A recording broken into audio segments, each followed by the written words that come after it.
Video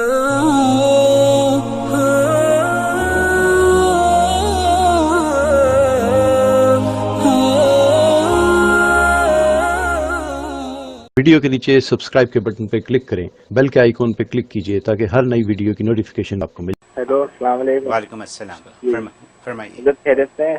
میں منی کی بات کر رہا ہوں ہندوستان سے۔ الحمدللہ۔ جی حضرت، اللہ کا بہت بہت شکریہ، آج کال لگ گئی کہ ایسا لگ رہا تھا کہ پتہ نہیں کتنے سال ہو گئے بات کر رہے ہیں حضرت سے۔ حضرت بہت خوشی ہو رہی ہے، بہت ہی زیادہ۔ حضرت جی بس آپ سے بہت محبت ہے، بس میں بلّہ دعا کرتا ہوں کہ اللہ تعالیٰ قبول فرمائے اس محبت کو۔ حضرت جی مجھے جو ہے ایک سوال پوچھنا تھا کہ ہمارے جو مطلب ملنے والے ہیں، رشتے داری ہیں، انہوں نے ایک سوال کرا تھا کہ جیسے جو اتنے سارے فرقے بنے ہیں کہ جیسے قرآن تو ایک ہی ہے اور وہ ترجمہ ایک ہے، لیکن اتنے سارے فرقے کیوں بن گئے؟ اور انہوں نے یہ بھی کہا کہ لیکن جو نا اتنے سارے فرقے بن گئے لیکن سب جاتے حج کرنے ایک ہی جگہ پر ہیں، تو اس بات کو مطلب جو جواب جاننا چاہتے ہیں وہ، تو ارشاد فرما دیجیے۔ ٹھیک ہے، بہت شکریہ، بہت بہت شکریہ۔ بقیہ ویڈیو دیکھنے سے پہلے ویڈیو کو لائک کریں، رحم ٹی وی چینل کو سبسکرائب کریں اور بیل آئیکن پر کلک کریں۔ شکریہ۔ سب سے پہلے آپ کی محبت کو شکریہ، اللہ تبارک و تعالیٰ قبول فرمائے اور برکتیں دے۔ ظاہر ہے آپ سب حضرات مجھ سے محبت کرتے ہیں اور میں بھی آپ کی محبت کی قبولیت کی دعا کرتا ہوں کہ اللہ تعالیٰ اس محبت کو قبول فرمائے اور خوب برکت عطا فرمائے۔ اور باقی جو ہے فرقوں کی بات آپ نے کی، فرقے اتنے سارے بن گئے، قرآن ایک ہے اور اسی طریقے سے خانہ کعبہ ایک ہے جہاں حج کرنے کے لیے جاتے ہیں، تو تبھی تو فرقے بن گئے، تبھی تو فرقے بن گئے کہ قرآن ایک ہے اور ایک قرآن جو ہے ایک حکم دے رہا ہے، اس حکم میں سے ہی آگے معنی اور مطالب نکل آئے۔ اگر کئی سارے ہوتے تو کوئی کسی کو فالو کرتا، کوئی کسی کو فالو کرتا، پڑھا ہی نہیں تھا۔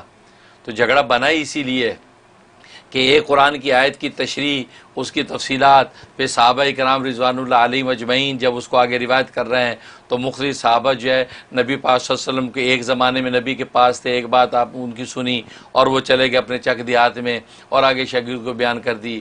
دوسرے صحابہ جو موجود رہے انہوں نے دوسری بات سنی، کیونکہ نبی کے زمانے میں اصل میں وہ صحابہ جو آتے جاتے رہے اور یا پھر آئے اور پھر دوبارہ آئے، واپس ہی نہیں آئے، ان کی وجہ سے اصل میں اختلاف پیدا ہوا۔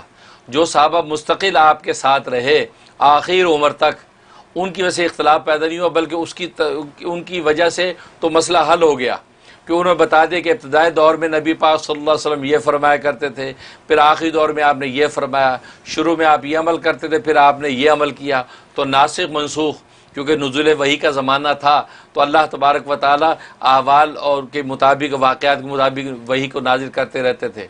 لہٰذا اسی لیے جو قرآن کی آیتیں بھی منسوخ ہوئیں، احادیث کے احکام بھی منسوخ ہوئے، نیا حکم آ گیا، پہلا حکم منسوخ ہو گیا، تو یہ ایک پورا ایک چیپٹر ہے یہ۔ لیکن جو صحابہ آئے اور آگے پھر چلے گئے، پھر دوبارہ آنے کا موقع نہیں ملا، انہوں نے نبی پاک صلی اللہ علیہ وسلم کو جس حال میں دیکھا، جو سنا، اسی کو آگے نقل کرتے رہے، جبکہ نبی پاک صلی اللہ علیہ وسلم نے اس کے بعد اس حکم کو بدل دیا۔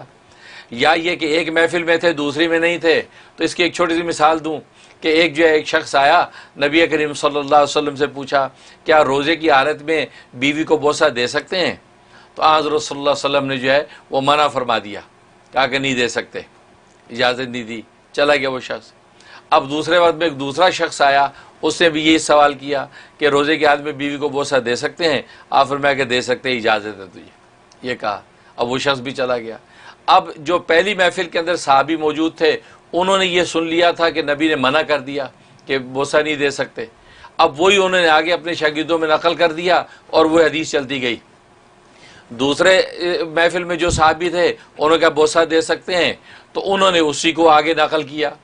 لیکن جو صحابہ مستقل آپ کے ساتھ تھے، مثلا خلفاء راشدین آپ کے ساتھ مستقل شروع سے آخر تک، اسی طریقے سے وہ صحابہ ابو ہریرہ رضی اللہ تعالیٰ جیسے مدرسہ صفہ کے طلباء مستقل آپ کے ساتھ بیٹھے ہیں، وہ شروع سے آخر تک آپ کی ایک ہی حرکت و سکون کو دیکھ رہے ہیں۔ انہوں نے دونوں محفلیں اٹینڈ کی ہوئی ہیں، تو دونوں محفلیں اٹینڈ کی، تو انہوں نے یہ کنکلوژن کر دیا کہ پہلا جو شخص آیا تھا جس نے اجازت مانگی اور آپ نے منع کر دیا تھا، وہ نوجوان تھا، وہ جوان آدمی تھا، تو نبی پاک صلی اللہ علیہ وسلم اس لیے منع کر دیا کہ اگر یہ آدمی اس کو بوسے کی اجازت دوں گا تو یہ بوسہ اگر کرے گا تو کہیں اس سے آگے نہ بڑھ جائے اور روزے کو فاسد نہ کر لے۔ اس وجہ سے منع کر دیا. اور دوسرا شخص جو آیا تھا وہ پوچھنے وہ بوڑھا تھا، تو بوڑھا تھا، اس کی طرف سے ایسی توقع نہیں تھی کہ وہ اس میں مزید آگے مبتلا ہوگا، تو نبی نے اس کو اجازت دے دی. یہ ہوا. تو دیکھو دو محفلوں میں دونوں میں جو شخص موجود ہے اس سے صحیح کنکلوژن نکالا. تو اسی لیے نبی پاک صلی اللہ علیہ وسلم نے ارشاد فرمایا، آپ کی حدیث ہے، فرمایا کہ میرے بعد تم بہت اختلاف دیکھو گے، میرے بعد بہت اختلاف دیکھو گے، لیکن فرمایا کہ تم اس اختلاف کا حل کیا، اس معیار کو سوٹی کیا ہوگی؟ وہ فرمایا کہ میرے خلفاء راشدین. تو میرے خلفاء راشدین کے عمل کو دیکھنا، یہ کس کے اوپر کاربند ہے؟ کیونکہ نبی کو پتہ ہے خلفاء راشدین شروع سے آخر تک میرے ساتھ ہیں، شروع میں ایک حکم ہے، بعد میں منسوخ ہو گیا ہے، تو اس طریقے مختلف تغیر تبدل ہوتا رہا. اس لیے نبی نے فرمایا کہ تم میرے بعد کوئی رہے گا تو بہت اختلاف دے گے، اختلافاً کثیرہ، بہت اختلاف دیکھو گے، لیکن تم لوگ جو خلفاء راشدین کو معیار بنانا، خلفاء راشدین جس کے اوپر قائم ہیں، سمجھیں یہ وہ آخری عمل ہے جو وحی کے ذریعے میرے پہ آیا ہوگا اور جس کے اوپر وہ کاربند ہوں گے. تو یہ آپ تو خلفاء راشدین کو جو ہے آپ نے معیار قرار دے دیا. تبھی فرمایا کہ علیکم بسنتی و سنت الخلفاء الراشدین المہدیین، میری سنت کو لازم پکڑ لو اور میرے خلفاء راشدین کی سنت کو لازم پکڑ لو. اس لیے جب بھی ایسا کوئی اختلاف پیدا ہو تو خلفاء راشدین جو ہیں ان کے عمل کو آپ جب دیکھیں گے تو آپ کو اختلاف جو ہے بالکل کوئی فرقے نہیں بن سکتے، کوئی اختلاف نہیں ہوگا. لیکن بات وہی ہے کہ جب خلفاء راشدین کے اس اتھینٹک عمل کو آگے امت فالو نہیں کرتی تو ظاہر فرقہ بن جاتا ہے. اس لیے نبی نے خلفاء راشدین کا نام لیا.